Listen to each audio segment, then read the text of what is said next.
Hello everyone. నమస్తే అందరికీ. IPL 2026 మొదటి 5 మ్యాచ్లు పూర్తయ్యాయి. ఈ చిన్న స్టార్ట్‌లోనే ఎవరు ఆధిపత్య ప్రదర్శన చూపిస్తున్నారు, ఎవరు స్ట్రగల్ అవుతున్నారు అన్నీ క్లియర్‌గా ఈ వీడియోలో చూసేద్దాం. మొదటి 5 మ్యాచ్ల విజేతలు RCB, MI, Rajasthan Royals, Punjab Kings మరియు ఢిల్లీ క్యాపిటల్స్.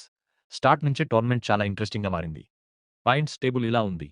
ఫస్ట్ ప్లేస్‌లో Rajasthan Royals, second RCB, third Delhi Capitals, fourth MI, fifth BKS, sixth SRH, seventh Gujarat Titans, eighth LSG, ninth KKR, 10థ్ సీఎస్కే. ఇప్పటి వరకు రాజస్థాన్ టాప్‌లో బలంగా నిలిచింది, సీఎస్కే మాత్రం చివర్లో ఉంది.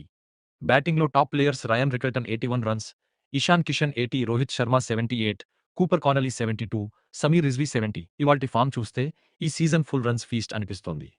సిక్సెస్‌లో రికల్టన్ 8, రోహిత్ 6, ఇషాన్ కిషన్, కోహ్లీ, రహానే 5 చొప్పున సిక్స్‌లు కొట్టారు. ఫోర్స్‌లో Ishan Kishan 8, Devdutt Padikkal 7, Travis Head 7, Rohit Sharma 6, Shubman Gill 6, Angkrish Raghuvanshi 6, Finn Allen 6. వికెట్లలో Jacob Duffy, T Natarajan, Prasidh Krishna, Lungi Ngidi, Vyshak Vijaykumar, Shardul Thakur, Romario Shepherd అందరూ 3 వికెట్లు తీసుకున్నారు. ఎకానమీలో Jofra Archer 4.75, Mohsin Khan 4.75, Marco Jansen 5.00, Jacob Duffy 5.50, Nandre burger 6.50. బౌలర్లు కూడా మ్యాచ్ని టర్న్ చేస్తున్నారు. ఇప్పుడు ప్రతి టీంపై ఒక చిన్న రివ్యూ. ముంబై మంచి ఫామ్లో ఉన్నారు. చెన్నై ఒక మ్యాచ్ అయ్యింది.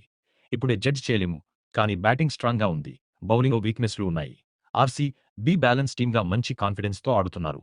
కేకేఆర్ బౌలింగ్ ఇంకా ఎఫెక్టివ్గా వేయాలి. రాజస్థాన్ రాయల్స్ పూర్తి డామినేషన్ చూపిస్తున్నారు. లక్నో ఎర్లీ వికెట్లు పడటం టీంకు దెబ్బగా మారింది. ఢిల్లీ క్యాపిటల్స్ సైలెంట్గా మంచి పెర్ఫార్మెన్స్ ఇస్తున్నారు. సన్రైజర్స్ బౌలింగ్ డీసెంట్గా ఉంది. బ్యాటింగ్ అప్పట్లాగే బాగుంది. గుజరాత్ టైటన్స్ ఇంకా గేర్ మార్చాల్సిన అవసరం ఉంది. పంజాబ్ కింగ్స్ అగ్రెసివ్గా ఆడుతున్నారు, కానీ కన్సిస్టెన్సీ కావాలి. మీకు ఏ టీం టాప్‌లో ఫినిష్ అవుతుందని అనిపిస్తోంది? కామెంట్లో చెప్పండి. లైక్ అండ్ సబ్స్క్రైబ్ చేయడం మర్చిపోవద్దు.